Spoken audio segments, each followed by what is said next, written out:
Yəni İbn Teymiyyə rahimehullah. Nə qədər yəni ona düşmənçilik edildi və heç vaxt yəni nəfsi üçün nə etmədi, intiqam almadı. Hətta onun düşmənlərindən, qəddar düşmənlərindən biri İbn Məxluf, Maliki məzhəbindən İbn Məxluf adında birisi, yəni onun ölümünə hökm verən, hansı ki demişdi ki, onun qanı mənim boynumdadır. İbn Qayyim rahimehullah deyir ki, o öləndə mən deyir sevinərək İbn Teymiyyə rahimehullahın yanına gəldim. Sevinərək ki, İslamın düşmənlərindən biri məhv olub.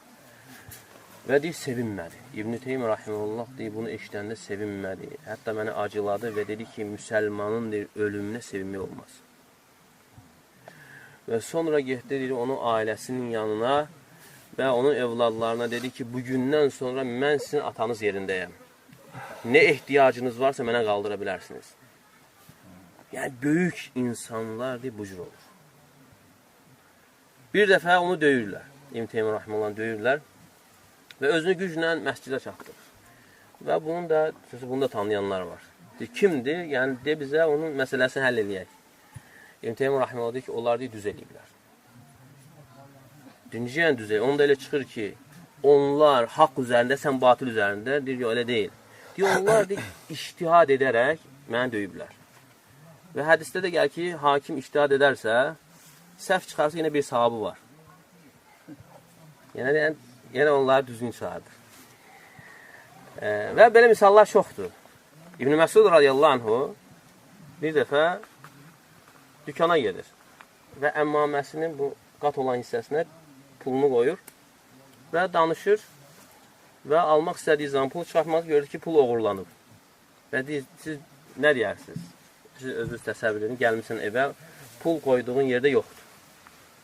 Allah onun qanı damarlarında dondur. Allah onun əlini qurur.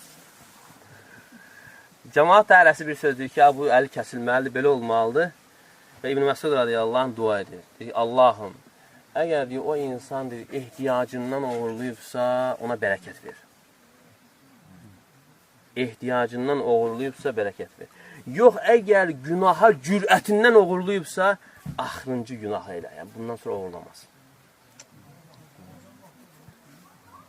Və bir dəfə Zeynul Abidin məclisdə cəmaatın qarşısında dərs deyərkən əmsi oğlu arasında nəsə olur və gəlir bunu söyür cəmaatın qabağında.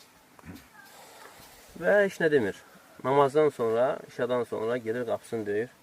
Deyir ki, sən mən orada cəmaatın yanında belə sözlər dedim. Əgər sənin dediyin sözlər yəni doğrudursa, Allah mənə bağışlasın.